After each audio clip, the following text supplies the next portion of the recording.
Would you like an easy way to keep the generations straight? An easy way is to consider the situation of Brother Fred W. Franz. Now, you'll see that he's FWF on the chart. Now, as we said before, Brother Franz was born in 1893. He was baptized in November of 1913. So, as one of the Lord's anointed in 1914, he saw the sign and he understood what the sign meant. Now, Brother Franz lived a long life. He finished his earthly course at 99 years of age in 1992. Now, do you know of many who were of the anointed in 1914 and who outlived Brother Franz? There may have been some, but not many. Now, just for the sake of argument, suppose that we assume that Brother Franz was the last of that first group of anointed ones. That is, the group of anointed ones who were anointed in 1914, who saw the sign, and then continued serving faithfully. Now, we're not saying Brother Franz was. We just don't know. But for the sake of argument, let's suppose. In order to be part of this generation, someone would have had to have been anointed before 1992. Because he would have to have been a contemporary of some of the first group. Now, again, we're not saying that Brother Franz was the last of this group, but we're just using this for the sake of argument as a point of reference. Anyone anointed after 1992 would be of the anointed, but he would not be part of this generation.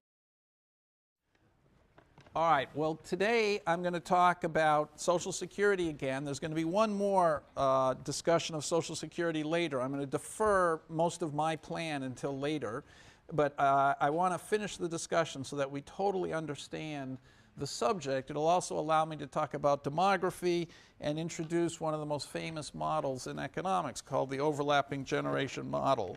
So in the 1940s, someone named Maurice Allais, a French economist, introduced the overlapping generations model into economics.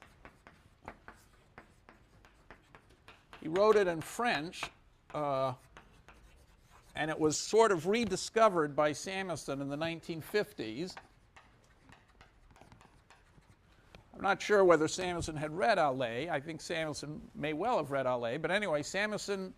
So these were 1947, something like that, 1958, in which Samuelson rediscovered it. And you'll see it's a very basic thought, and it seemed at first to challenge everything that we've learned so far. So the idea of the overlapping generations model is that time doesn't have a beginning and an end like we've assumed so far. Time might go on forever. Now, whether or not you believe time, whether there's scientific proof that time goes on forever or scientific proof that the universe has to come to an end, let's face it, many of our institutions presume that time goes on forever. The most important among them is Social Security, which is the most, which we'll see is the easiest thing the model is designed to understand. The idea of Social Security is the pay-as-you-go Social Security. The idea of Francis Perkins was that every young generation was going to give money to the old, but they shouldn't worry so much about it because when they got old, the next young generation would give them money. Obviously, if you thought time was going to come to an end, the last young generation, knowing that they were the last generation, would refuse to give money to the old because they weren't going to get anything back when they were old. But then the second to last generation, knowing that when they got old, they'd get nothing from the last generation's young, they wouldn't give anything either to the old. And working backwards like that, if everybody's rational and it's common knowledge that the world is going to end, nobody would ever participate in the Social Security scheme. So it's clear that there's some thought that the world might end, or at least there's a thought that it's not worth bothering about the world ending. So the overlapping generations model is meant to take that idea extremely seriously and imagine life going on forever. So let's take the simplest example where there's a generation that begins, so generations last when they're young and old. So let's say we're at time 1 here. Okay, and there's a generation that's young and a generation that's old. Maybe I'll write it a little bit lower. Sorry about that. Okay, so there's an old generation and a young generation, and the endowment of the old generation is 1. The young generation has 3 when it's young, 1 when it's old, 3 when it's young, 1 when it's old, 3 when it's young, 1 when it's old. So when you're young, you have three apples. When you're old, you have 1 apple. The next generation, when it's young, has 3 apples. When it's old, it has 1 apple, and so on forever.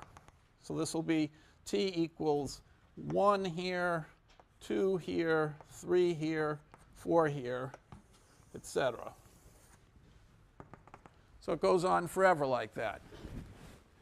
Now, what did Allais and Samuelson both basically say? They both basically said, look, everybody when they're young is incredibly well off. They're working, they're productive. When they're old and retired and feeble, they don't have very much.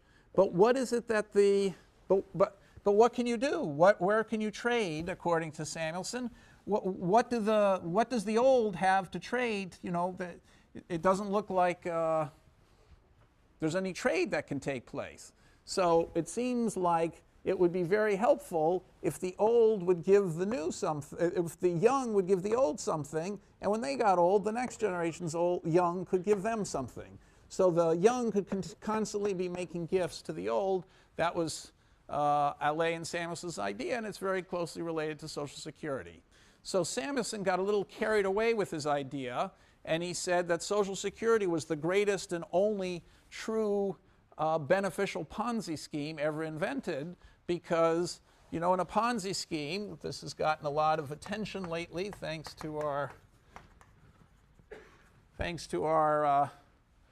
famous Madoff.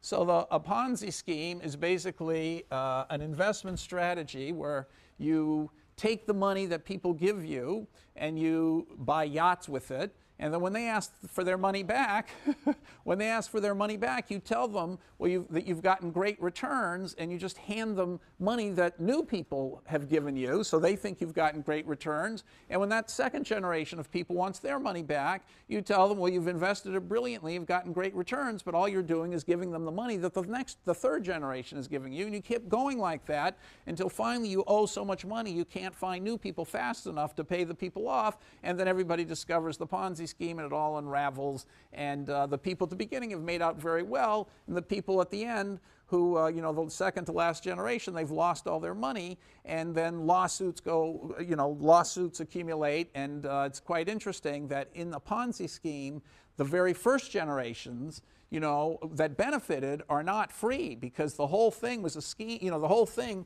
the guy Madoff running it knew from the beginning what was going to happen. And so those first generation of people, there's no reason why they deserve to make their great returns. They benefited from the Ponzi scheme. So the last generations suing Madoff are effectively suing the first people as well. And so we'll see how the courts decide it. But often the people who get out of the Ponzi scheme early still are held liable, and the money's taken back. So we'll see what happens in this case. But anyway, so obviously Ponzi schemes are terrible ideas in general. But Samuelson said, well, when life is going on forever, then there might not have to be an end to the scheme. It just keeps going. This guy gives to this guy gives to this guy. There's no reason for the Ponzi scheme to end if you really think that the world's going to go on forever. And therefore, Social Security is a great Ponzi scheme, which is actually beneficial.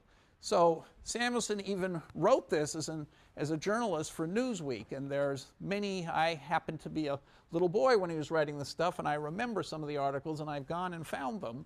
And so he describes the benefits of Social Security as a Ponzi scheme. So, this didn't turn out to be quite right, and but it certainly sounds plausible. Another thing he said that in the Social Security, money you could think of as a Ponzi scheme.